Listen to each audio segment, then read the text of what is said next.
Hey everybody, what's going on? It's Sean here bringing you another how-to video. Today we're going to be installing the MX5things Accessory or ignition harness on a 2016 and newer Mazda MX-5 Miata.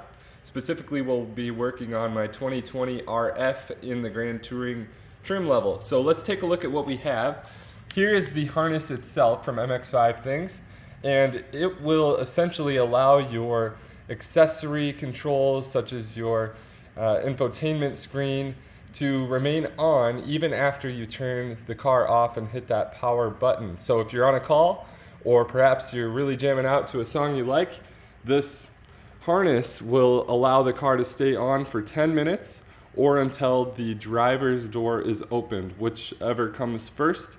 So it does still have an automatic shut off to prevent your battery from going completely dead, but is still a nice convenience thing. I wish Mazda would have made these cars from the factory with that, as many vehicles do nowadays. But anyway, that's the harness itself. We're going to need a work light.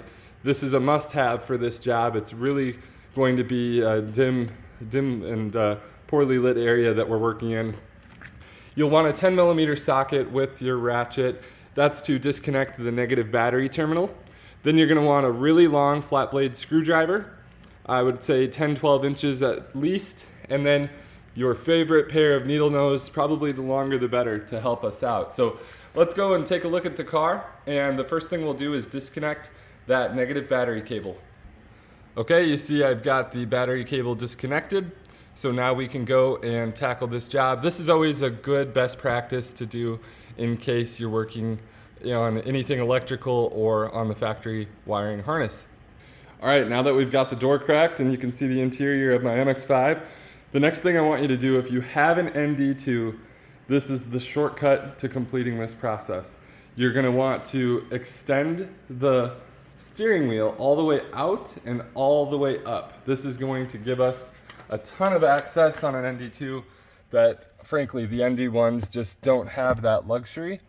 And this will allow us to shortcut this job significantly. Maybe you've seen other videos where people are crawling around in their their footwell here, trying to go underneath, basically acting as a contortionist, trying to access the same cable that we can directly underneath the steering wheel here. So what we're after is, if you can see where those yellow, green, and that red wire are coming from, that's the plug that we're accessing. We're going to go through underneath the steering wheel here, and we're going to push that little detent spring that will release that clip from its plastic connector, and we're going to use our needle nose and gently pull that clip out. And once we've done that, then all we need to do is simply plug in our MX5things harness in line. So one little tidbit that can be helpful too is you see that gray clip on that metal bracket right there, just to the right of the main blue harness that has that blue wrap on it. The one to the right of that, you can see that little gray clip. You can push that out and that will free up that black harness, which is connected to the connector plug that we're looking to pull. So if you pull that out, it'll free up and give you a little more space, and then you can access again that far right hand plug-in that we're after. So I'm going to go ahead and do this, and I'll show you kind of steps along the way. Okay, quick update. Not that this is necessary, but you can see I've disconnected or pulled out that gray plastic pin to remove the black wires and get them out of the way. I've actually disconnected the left-hand side clip as well, just to give better access and show you a little better what the one we're after looks like there on the right hand side. That might give you better access with your screwdriver to that pin. So again, don't have to disconnect the left hand side, but it might help you out. And I just wanted to show you that you do have plenty of access here if you get those other two big wiring harnesses out of your way.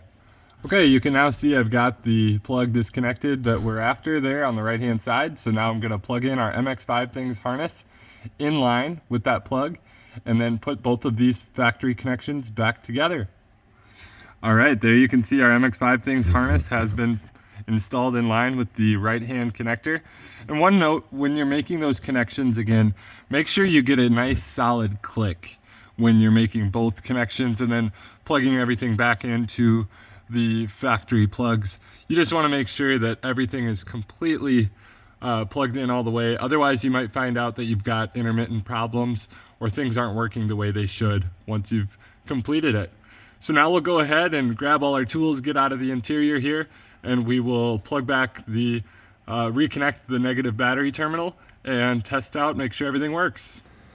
Okay, we've got the negative battery terminal reconnected and everything is working as it should. I won't show you just because of copyright issues, don't want to play a song and have you see that. But anyway, I hope this video was able to help. Please like and subscribe for more how-to videos and keep on enjoying your ND Miata. Thanks everybody, God bless.